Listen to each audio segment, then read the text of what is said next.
The Tucker Tigers try to equal a record that they haven't accomplished on the gridiron for a long time. Welcome to Sports Wire. I'm Will Catterley. 1992, George Bush Sr. was president. Whitney Houston's I Will Always Love You topped the Billboard 100 for 14 straight weeks. Washington beat Buffalo to win Super Bowl 26. And yours truly was an 8th grader at Henry James Junior High School in Simsbury, Connecticut.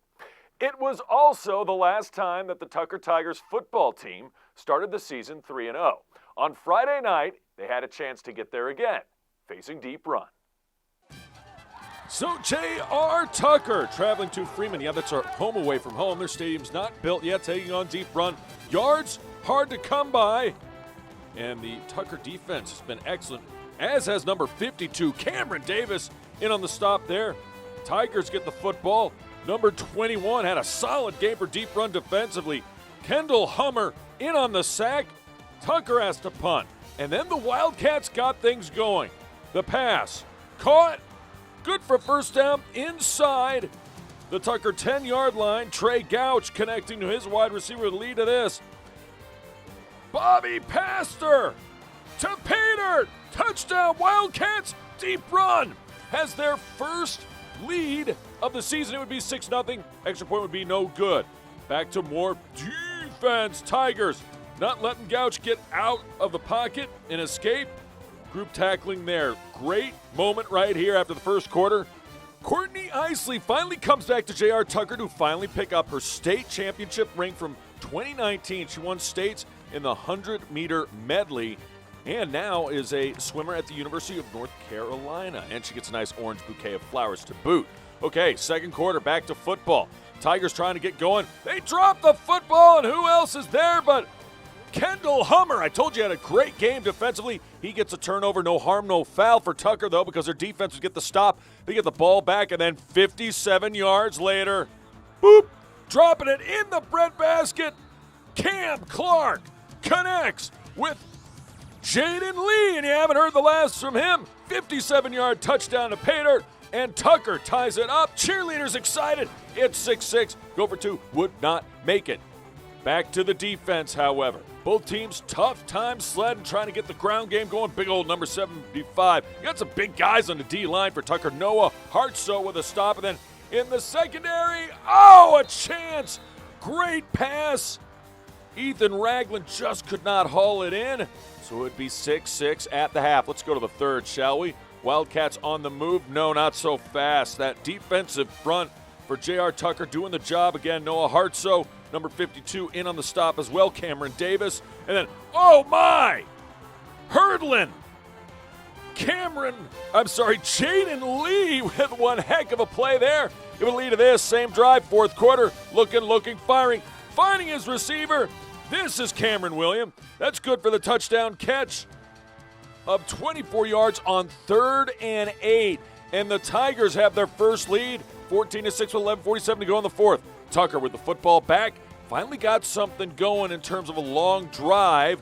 Connecting with Jaden Lee is Cam Clark. Cam Clark, 11 for 20 through the air, 167 yards, 3 touchdowns. One of their most successful runs, Johnny Patrick, toting the rock. But 3 touchdown passes for this man, 2 touchdowns receiving for this guy, Jaden Lee. He had 7 catches, 128 yards, 2 touchdowns. And yeah, for the first time since 1992, the Tigers are 3-0. 22-6, the final. I was born in 92, so I'm going to show my age a little bit. I was born in 92. But, man, it's an accomplishment, all right? It's one of the things that we had to cross off our list. All right, that's not our end goal. Our end goal is to be competitive in the playoffs and to be a championship contender team. We're not there. We got a long way to go, but tonight was one step towards those goals. I'm proud of it. It wasn't, like you said, it wasn't pretty. We didn't play our best tonight, but we fought, we scratched, we found a way to win. And at the end of the day, they're 3-0. Tigers take on the Panthers. So we go out in the field almost every weekend, just go out there and just throw the ball, work on routes. So I know how he's going to run the route. I know how he's going to break off in the corner. I know how he's going to get open. I know where I need to throw the ball. He's always there for me when I need him. Meanwhile, a West End rivalry renewed took center stage at Mills Godwin as the Eagles faced off with Freeman. On paper, this was a no-brainer. The Mavericks were poised to dominate. They started the season 3-0, while Godwin was 0-3. Their offense had been formidable in the first 3 games, while their defense had been equally up to the task. Freeman was coming off a 38-6 win over previously unbeaten Atlee on the road, while Godwin had just been hammered by Hanover 52-28. I mean, just a secret between you and I. We almost didn't even cover this game. But this is a rivalry, and that's why they play the game. And thank goodness our own Dustin Glasgow was there to capture this amazing action. Godwin coming out fired up, trying to get their first win of the year. And, you know, one thing that's gone well for them is offense through the air, the passing attack. Luke Calveric, starting on this opening drive, hooks up with his wide receiver, and then he's not fleet of foot, but where's he going? I don't know. How does he get there? Come on, let's go. He gets a first down out of bounds in Freeman territory. The quarterback running game was a factor in this one. Later, Calveric connects. Finding his man, it's Chris Harper. Harper made a lot of big catches in this one. And then Calveric just firing it up there. It's Harper. Harper has it inside the 20-yard line and would lead to this. 1-yard touchdown plunge. Luke Calveric and the Godwin Eagles. Fly, Eagles, fly. Have a 6-0 lead. They go for 2. And the other quarterback you'll see more of, Marcus Orpiano, converts on that.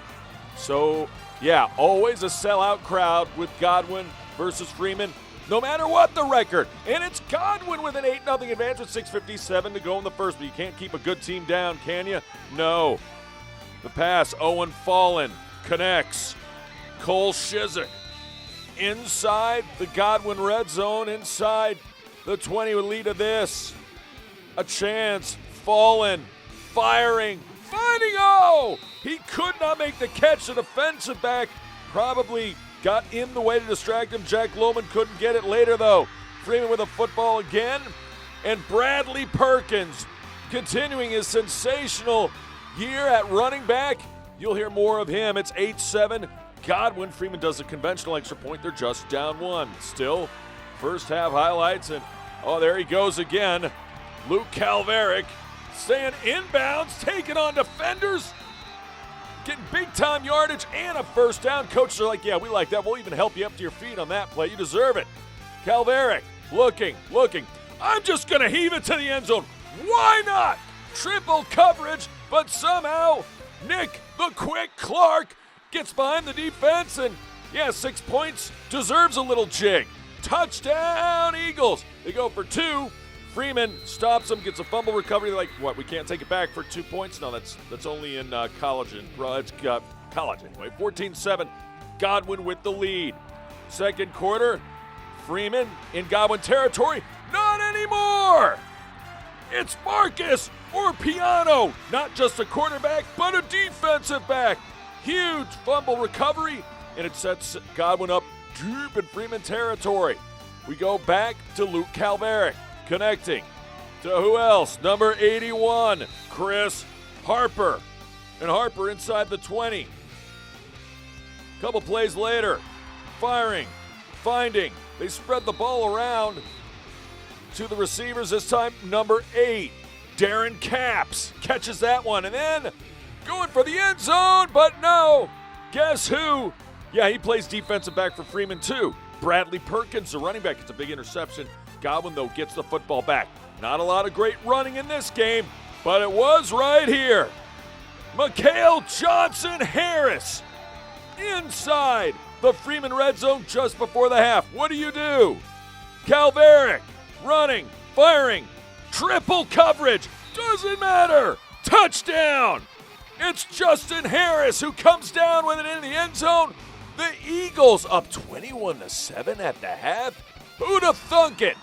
Second half, all defense. 4th and short, Freeman goes for it. Owen Fallen is stopped cold. The Godwin defense does it in the second half, and the Eagles beat previously unbeaten Freeman 21-7. We just put a plan together. We knew it was a rivalry game. The kids would play up. we've struggled a little bit this year, but we're a new staff with a new team. We're just starting to come together right now. You know, last week because of, you know, COVID precautions, we had a lot of guys out last week. So when the kids came back this week, they came back a lot hungrier, ready to win. Two of the top girls volleyball teams in Henrico face off as Deep Run hosts Freeman on the other side. Plus, it's back to the gridiron where Hermitage and Glen Allen go down to the game's final play. Highlights are straight ahead. Middle school and high school students, have you thought about what you want to do after high school? Let us help. Visit the Life Ready Expo at 6 p.m. on October 19th inside of Hermitage High School and network with professionals from different career paths. Connect directly with people in fields you are interested in and learn what it takes to reach your career goals. Visit the Life Ready Expo on October 19th from 6 p.m. to 8 p.m. located at Hermitage High School, 8301 Hungry Spring Road, Henrico, Virginia.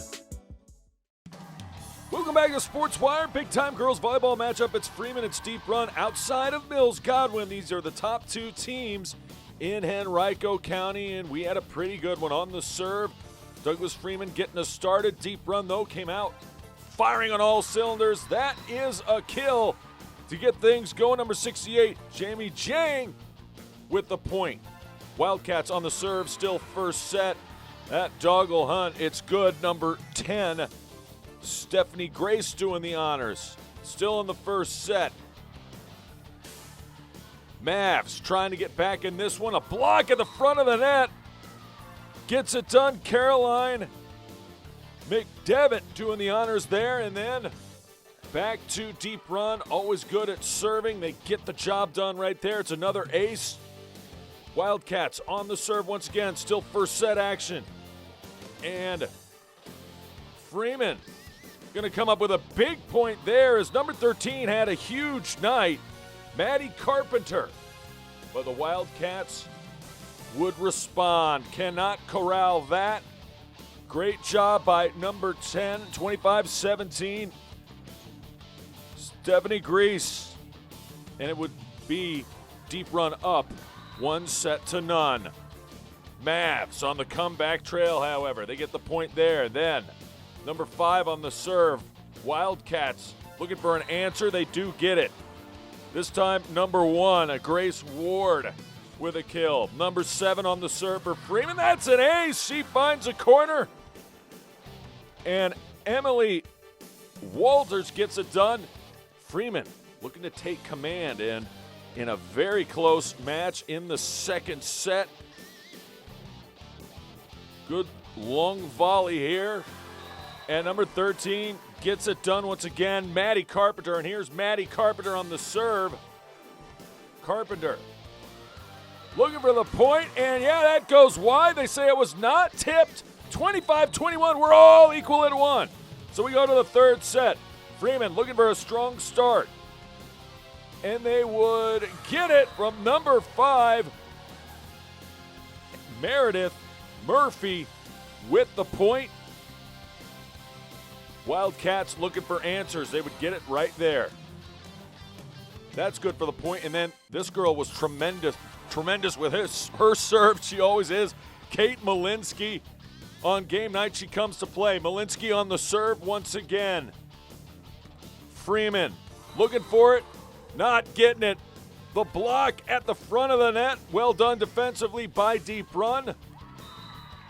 Rebels come back, or not the Rebels, the Mavs come back. Again, it's number 13, Carpenter doing the honors, but too much. Kate Malinsky. She gets the ace once again when she came back up to serve.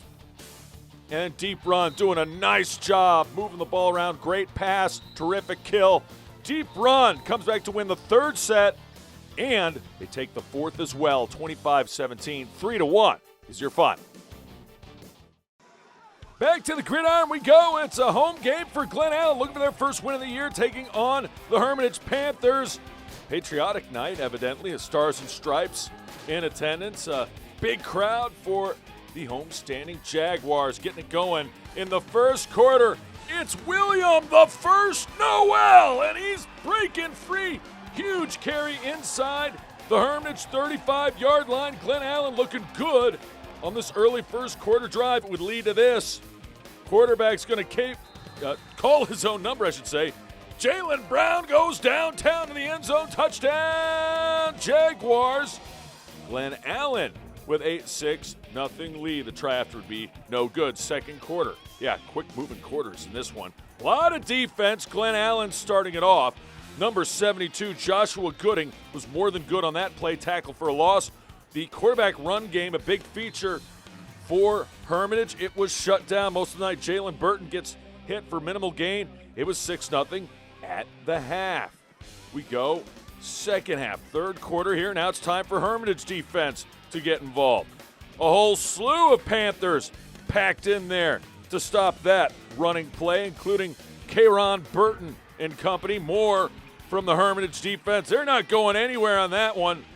Number 4, getting the job done, Jeremiah Coney. And then on offense, Hermitage breaking free. It's number 11, it's Kayron Burton.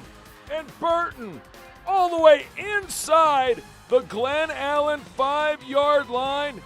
It would lead to this. Short touchdown plunge, or run, I should say. Jeremiah Coney always seems to find the end zone each game, doesn't he? The running back gets it done, and then the extra point would be up, but no good. And that would be paramount, as the game would be tied at 6. Still in the third, more Coney. Actually, we go to the fourth now. Coney gets gobbled up by that Glen Allen D. So Glen Allen takes over. Nothing doing on that end. Again, the defenses rued the day, start ruining. 6-6. Yeah, if you like low-scoring defensive football games, you're loving this. We're going to overtime. You know the rules. Each team gets the ball at the 10-yard line. Each team gets a chance to score. Glen Allen goes first. Glen Allen gets in the end zone first. Touchdown, Jaguars. Number 3, Patrick Carey takes the direct snap and puts it in for the touchdown. And Glen Allen in front. They would hit the PAT. It's 13-6. So Hermitage's chance. Remember, they lost by 1 score to Varina 1 week ago. They took Patrick Henry and won in overtime a week earlier. That play's not going to work. Stop short. Last chance, Hermitage. Watch the ball. Watch the quarterback. Watch the sack. Glen Allen gets the job done. Number 7 on the stop. And the Jags get a much-needed win. They did not want to fall to 0-3. Instead, they're 1-2. They win this one in overtime, 13-6. The final. In other action, Varina all over Mechanicsville. They're unbeaten at 3-0. Carlo Thompson, a huge game this one, 52-13. Well, it's a huge matchup in field hockey when we come back. Deep Run and Glen Allen battle it out in a game that came down to the last goal. Plus, Henrico tries to take out Varina in guys volleyball. That and more next. Takeout meals for just $12.99. Call them. Sherry Pearson. You are the sole surviving heir of the King of Montanopolis, and you are now worth $45 million. I'm rich. This can't be real. Of course it's not real. Come on. Having money isn't about luck. Like that takeout meal. Cook at home instead, you can save thousands a year. Feed me. Feed the pig. Welcome back to Sports Wire. It's Glen Allen. It is Deep Run. The Jaguars scored a goal just a minute into this one. So, sorry we missed that one, but they almost countered again. Deep Run trying to get back even. She shoots, she scores. Top shelf for Anna Reed, the forward. And the Wildcats get the equalizer. We're tied at 1 apiece with 8:29 to go in the first quarter. This was a battle royale, though. Terrific matchup. 2 of the top teams in the region in the 804. Great stop by Deep Run as Glen Allen almost reclaimed the lead. This time it's a Wildcats chance to take the lead. This shot would just go wide. Great job by the defense to clear it for Glen Allen. So we're tied at 1 at the half. Let's go to the third quarter. Changing sides now. Jags firing it in. A terrific pass. Just could not get on the stick of the forward. That would have probably gone in if she could just get a touch on it. But no. So, still tied. Deep Run with a chance. On the other side, this shot not quite going to get there. It is stopped More deep run, though, on the attack. Centering pass, keeper comes out, knocks that one away, but they're not done. Firing, knocked away, glove, saving a beauty. That was stupendous. But here comes the attack again. Bryce Maxey knows how to bring the ball inside and find her goal scores somehow. The ball gets away, and they say, no, nothing doing there. Deep run again in attack mode. Kicked away, it's a beauty, but it finds a sting at 25. No, it's not a goal, but it is a corner. We're tied at 1. Going to the 4th. Every corner is a goal. Well, the really good teams, there's a good chance of it. Shot inside, stopped, and just goes wide. Wildcats controlling the action late in this one. Another corner for deep run. You don't want to give a great team too many chances. Swing and a miss, strike one, but somehow finds its way in. She shoots. Great initial save. Kicked out of the way. Beautiful job by Glen Allen, but very late in this one. The ball gets through the wicket. She shoots. She scores. Goal! Elena Sorkin with the honors. And the Wildcats come back down 1-0 and defeat Glen Allen in a great one. 2-1 is your final. How about some East End volleyball, shall we? Two rivals reuniting on the volleyball court. It's Varina, it's Henrico. Warriors of green and gold looking good early. First set action. Varina setting it up. They get it over. Henrico going to have a nice little touch shot after a good pass. And Ray Nicholas gets the point. Warriors still first set. Hit them where they ain't. Grish McGon with the point right there. He gets an ace. Henrico still first set action on the serve. Varina going to come right back in this one. Nice try by Nicholas, but set it up and knocking it down for the point. Eric Martin doing the honors. Captain for Varina, number 3, loving that. And then that shot goes out. Number 20 was a factor. James Rybell at service as a server was tremendous in this one for Henrico. Warriors still first set action. Check that out. That's good for the kill. Number 3, Rahul Bainsla. He finds himself in the scores book. And then Warriors were a better passing team on this night, and it led to better opportunities. Check out number 23 going for the point, and he gets it. Keanu Younger, and Henrico wins that first set 25-14. By the way, did you see those shoes? That's from Vibhav Malasamy. And, yeah, he changed shoes with one of his teammates, so that's got to feel weird on the court. I guess they wear the same size, so whatever works. It was working for Henrico on this night. Second set action after winning 25-14. It wouldn't work on this point, however. Oh, captain, my captain, Raven Wyan Earp for the point, and coming right back. Number 10 had a heck of a night. Ray Nicholas, again, with the kill. Block was good, but out of bounds. And then how about Nicholas on the serve? That dog will hunt. Good for the point.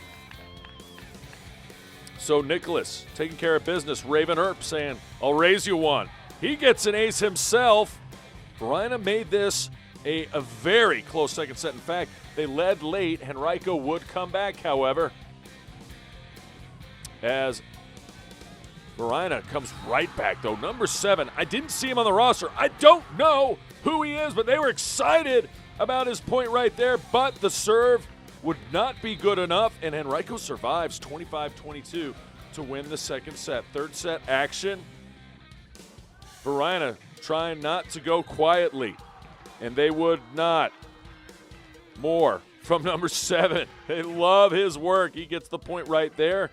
But then Ben Blakely going to get involved. He gets the kill. Let's go, he says. Varina looking good in the third set, but Henrico, just like in the second, would come back. This time, Ray Nicholas again. Have yourself a game. That will work. He gets the kill and the point. He was great at front of the net, and he had a good serve. Tried to jump serve a few times. Doesn't quite have command of that quite yet, but it'll come. Rahul Bainsla with a great-looking kill right there, and then put a fork in him. They're done. Henrico in straight sets James Rybell with the ace. And the Warriors go on the road and get the 3-set sweep, 25-14, 25-22, 27-25. Let's go back to field hockey. Tucker at home taking on Hermitage. First game in this matchup was a classic, a 1-0 overtime win for Tucker. Second game, Tucker looking for a bigger win than that. First quarter action, great save, and another save, and another save, kick save, and a beauty. She got like 4 saves in one moment. Hermitage dodges a bullet. Back come the Tucker Tigers, however. And number 18 gets a stick on it to her teammate. That shot doesn't go in. But the rebound, she shoots, she scores! Goal! Anika Stasia, and it's 1-0 Tucker. Fun fact about this game, I ran into the Tucker team in the parking lot before the football game on Friday night. They offered me pizza. I said no. They said, we have a field hockey game on Monday against Hermitage. Will you come? Sometimes all you got to do is ask. I said yes. Hermitage with a chance right there. Still first quarter. Somehow it didn't go in. Great pass inside. Somehow that doesn't go in for the rebound. She shoots, she scores, or does she? No, she does not. It went off a foot. Whistle called, but it is a corner. Watch this. Perfectly placed shot. She puts the biscuit in the basket. Lexi Ukrop. And she can start shopping because she finds herself the net and the goal. It's 2-0. Tucker at that point. More from Ukrop and the Lady Tigers. She shoots, she scores. This time number 12 finds a ledger. It's Cameron Schwartz. And may the Schwartz be with you. We switch sides to 3-0. Looking for more as Tucker, that goes off the side of the net. No good, but they kept the pressure on Hermitage most of the night. Panthers trying to prowl their way back in. They get this inside, and they have multiple chances here. And the whistle blows. That would be no goal. Tigers looking for their 4th, and they will get it. Staying with it in the zone was key. Number 4, Lily Cole. Yeah, go get the ball. It's the one thing they wouldn't do is go get the ball after they score. That's a no-no. You got to get the ball after you score. 4-0 Tucker. Check out number 5. I don't even know. I couldn't even follow the ball. That ball was blasted so hard. She shoots. She scores. Stella Jozic, midfielder. Man, she can really drive the ball for the goal. Tremendous one. Too little, too late, though. Tucker wins 4-1, your final. Remember, if you have questions or comments about the show, just send me an email to this address, sportswire@henrico.k12.va.us, and you can always follow us on Twitter. I can't wait to see ya next time on Sportswire.